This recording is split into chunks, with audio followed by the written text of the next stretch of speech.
Will you keep moving forward no matter what? I never even considered giving up. If they told me to dive back into the water, I was ready. If they asked me to carry a heavy log on my shoulder, I'd do it.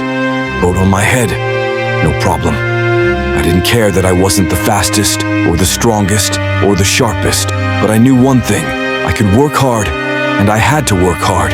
Struggles are inevitable. You'll face challenges. You'll sweat, stumble, maybe even break a bone. But that's part of the process. I accepted that there was no way out, only forward. I wouldn't quit, so I kept pushing ahead. Bring it on.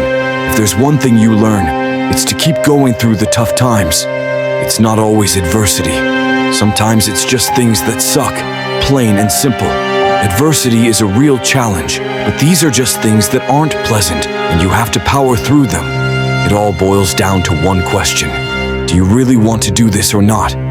Most people quit, but they don't admit it, not even to themselves. They make excuses. My leg hurt. I couldn't keep up, and that's why I stopped. But in truth, they gave up. Excuses, they'll destroy you. If you let them, they'll take everything you've ever dreamed of. Excuses might make you feel better about not achieving what you needed to, but they don't help you at all. They hold you back. When you get rid of the excuses and admit the truth, that your situation is because of you, it stings. But at the same time, it's empowering because it means you can fix it.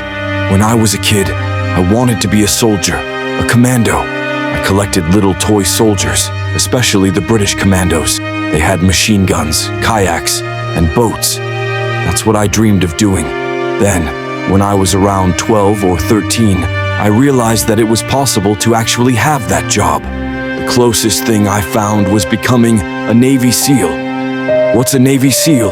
It's the Special Operations Unit of the Navy. About 20% make it through the training, and for those under 20, that number drops to 5%. I was part of that small group that made it through. Hell Week. That's what they call one of the most grueling parts of SEAL training.